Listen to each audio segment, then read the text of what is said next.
Mr. Speaker, say the mid-term presentation by the Honorable Minister of Finance.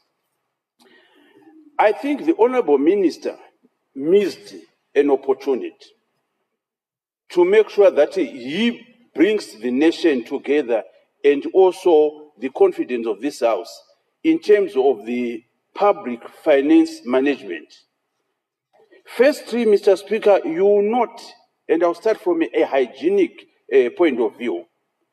The Honorable Minister is aware that the owners of the budget is this Parliament. And he is also aware of the provision of the Constitution, especially Section 307, in respect to the need for the Honorable Minister to come before this August House to seek condonation for excess expenditure that has happened outside the purview of this August House. Regrettably, Mr. Speaker, say, this House, since 2015, has not successfully or passed a financial adjustment bill. There was an attempt in 2019 when the Honorable Minister brought a condonation bill of around 10 billion for the period 2015 to 2018. And this Parliament rejected that bill and asked that that bill needed validation from the Auditor General. And the Honorable Minister by then decided the next year to bring another bill, another condonation bill for almost 100 billion RTGS. And in its wisdom, this August House said, no. You cannot bring another financial adjustment bill before disposing the area one. We asked you to go to the Auditor General for validation, you failed. And if you then go through, Mr. Speaker, say, you then realize, if you go through the Auditor General report, you realize that even in the years that the Honorable Minister was saying that we did the surplus, in reality we have actually been running deficits, implying that there are several condonation bills that are supposed to come before this August House that have not come. You also note, Mr. Speaker, say, one of the fundamental issues which affects the credibility of our budgeting process. Every time a mid-term report is presented, it is only prudent. A prudent minister would ensure that supplementary budgets are actually submitted to this August House. But what have we seen? We have not seen any supplementary budget for the past few years. And yet every year, the Honorable Minister is actually exceeding what we as Parliament would have approved in this August House. Such behavior, Mr. Speaker, said, cast doubt into the credibility even of us as Parliament of Zimbabwe. Why would the minister refuse to do what is constitutionally provided, bring a supplementary budget, and we, the MPs, will debate and approve it? But at the end of the year, we know the minister will run a deficit. And to make matters worse, he will not bring a condonation bill. Your Public Accounts Committee, Mr. Speaker, said, having noted that the Ministry of Finance was failing to come up with a proper validation and explanation to the debt that was incurred from 2015 to 2018, actually gave them a waiver earlier this year.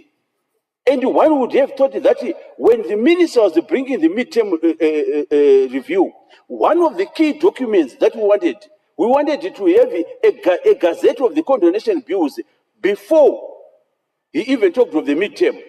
But what is even painful, Mr. Speaker, said, is that the minister, if you look into the entire statement he made, he did not even pay attention to it. Then related to that, Mr. Speaker, say, is also the abuse that we have actually seen in respect to the unallocated reserve. Mr. Speaker said this house is the house that passes the budget, vote by vote. If you go through the appropriation bill up to when it becomes an act, starting from number 1 OPC going downwards. This house reserves a certain amount of money which we then call an allocated reserve under the purview of the Minister of Finance. But what has been happening, Mr. Speaker, is that the Honorable Minister, he has actually been violating the provision of the Constitution, especially Section 305, which states that if the money appropriated to a purpose under an Appropriation Act is insufficient, or if expenditure is needed for a purpose for which no money has been appropriated, the Minister responsible for finance must cause an additional or supplemental estimate to be presented to the National Assembly. And if the National Assembly approves the estimate, the Minister must cause an additional supplemental appropriation bill. What the Minister has been doing, he has been taking the money in the unallocated reserve as if it's his money. The money belongs to Parliament. The money belongs to the people. When you wanted to use the money from the unallocated reserve, the Honourable Minister should have the courtesy to come before the August House and say, Honourable members, this Ministry of Transport is actually overshot within the public finance management system, failing to submit its own financial statements. If the Minister of Finance can fail to submit, what more do we expect from other lower ministries? Can this ministry be trusted, Mr. Speaker, to then come up with a comprehensive global expenditure of the government? Mr. Speaker, it actually creates a problem. Then I wanted to delve, Mr. Speaker, in terms of the credibility of the budget, in terms of the budget and the disbursement matrix. What we have noted, Mr. Speaker, is that what we are budgeting and the budget that we spend hours and hours debating in this August House, the Honourable Minister is creating his own budget after leaving this Parliament. We have done an analysis for the past 5 years. It's the same format, the same answer. There are certain ministries that we know who always overexpend. You go to your OPC, you go to Ministry of Agriculture, you go to some of these ministries, they actually overexpend. But then there are other ministries that perennially they underspend. Look at Parliament. Look at the Auditor General. Year in, year out. Now the question is simple. Why are we coming up with a budget of saying we want to give the Ministry of Agriculture $10 when we know that the Ministry of Agriculture will always want more than $25? Why are we saying we are giving Parliament $100 when we know that for the past 5 years we have been giving them $40? Honourable members' allowances are not paid in time because Parliament is not being funded. The reason is that we have a treasury that is now the Minister of Finance to do. Part of the documentation that you were supposed to submit is actually the documentation from Zimstad on how the rebasing was done. Because without such information, Mr. Speaker, it is very difficult and it creates some speculation. If you check from the current GDP, the 44.4 billion, and the per capita figure of 3,000, one might be persuaded, unless the minister show otherwise, that is it not that the minister wants to tamper with certain ratios, like debt to GDP ratio?